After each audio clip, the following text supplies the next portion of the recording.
Պարոն Փաշինյան, նոր դիտեցես խայտառակ մետրոյի տեսանյութը, որը կարծում եմ արդեն ամբողջ Հայաստանում դիտել են։ Նախ ուզում եմ ասել ձեզ, որ բարեվարկության կանոններից է, որ երբ որ դուք ուզում եք դիմեք անչափահաս երեխայի կամ ինչ-որ մի բան նվիրեք իրեն, պետք է հարցնեք ծնողին։ Ծնողը եթե համաձայն է, նոր կարող եք երեխայի հետ խոսել։ Այս դեպքում ծնողը համաձայն չէր։ Դուք կարծես թե ստոպ տվեցիք, հետո սկսեցիք շարունակել։ Շարունակեցիք ինչ-որ բաներ եք ասում, այդ մարդը ասում է չեմ ուզում ձեր հետ խոսամ, մի խոսացեք ինձ հետ։ Դուք միջևերջ վրա եք տալիս, խոսում եք, վերջում մի հատ մատ եք թափ տալիս, գոռում եք այդ մարդու վրա, ընդ որում խոսքը գնում է երիտասարդ աղջկա եւ իր փոքրիկ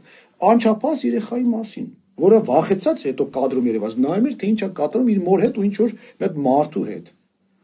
Նախ մի հատ պատկերացնենք էլի ժողովուրդ, դուք մետրոյում եք գտնվում, ինչ-որ մի տարիքով տղամարդ կպրշկում է ինչ որ երիտասարդ աղջկա իր փոքր երեխայի հետ։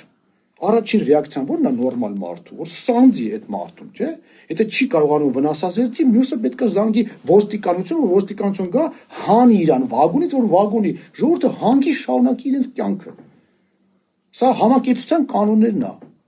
Պարոն Փաշինյան, եթե չգիտեք, իմացեք։ Իսկ հիմա կոնտեքստի հետ կապված։ Մի մարդ, որը կանգնում երիտասարդ աղջկա եւ իր փոքր երեխային ասում է դուք թախել եք Արցախից, իմանալով որ այնտեղ էթնիկ զտում է եղել Ադրբեջանի կողմից։ Կներեք, սա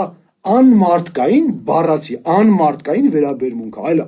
այլ բան չեմ ուզում ասել, կարծում այդքանը հերիք է։ Իդեպ ձեր պահվածքը ինձ համար շատ անհասկանալի է, կամ ձեր նյարդերն են տեղի տալիս, կամ մի այլ պետություն ձեզ պատանդ է վերցնել, որպեսզի դուք գաք մեր ժողովրդին ահաբեկեք։ Եթե այդպիսի բան կա, մի հատ նշան տվեք, իմանանք, հո կրակը չենք ընկել ձեր քարոզ արշավի ձեռը։